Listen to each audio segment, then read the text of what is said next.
Well, mental health is your emotional, social, and psychological well-being. Overall, it affects how we think, feel, and act. And it also determines how we're able to handle stress, relate to others, and make substantial choices in our lives. Me and my group came together and chose to bring awareness to the topic of mental health. Our goal is to get the Department of Education to prioritize mental health in schools and create classes and programs that will help students learn about the importance of their mental health.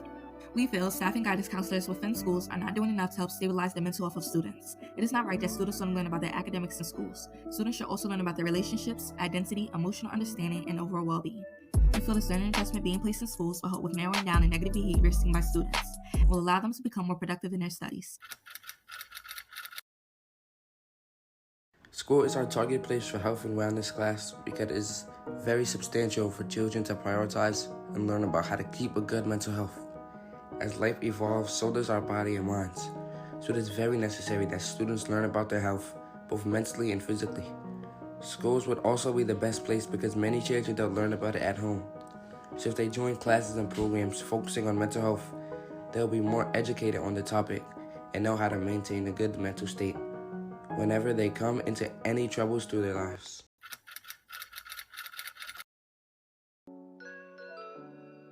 We feel these classes should be provided to students in the middle school and up because at this age, students are able to better understand the importance of mental health. Also, middle school is a time when individuals start experiencing mental phases, whether good or bad. These classes will also be great for high school and college students. This is the time of puberty and when you slowly start to transition into adulthood.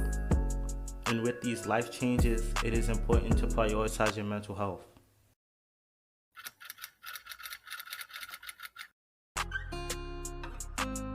One, toxic environments. Death and grief. Childhood trauma. Having a long-term physical health condition. Severe or long-term stress.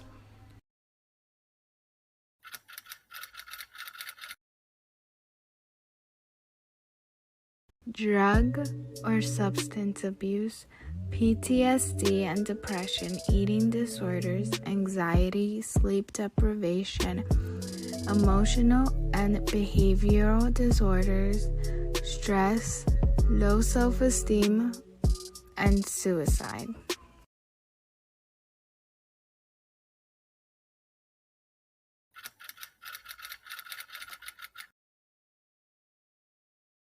Currently, some negative behaviors seen by children in most schools are school fights, many arguments within the classroom with both students and teachers, lunchroom chaos including screaming, food being thrown, and even more fights at times.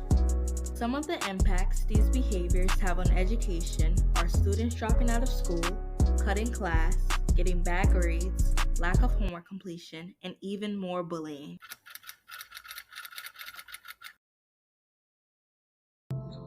In some cases, no. These methods may not be enough to help a certain student or group of students with behavioral issues in school, simply because every student reacts to things differently. For some, suspending them or giving them attention is enough to get their behavior back on track, but for others, this may not change a thing.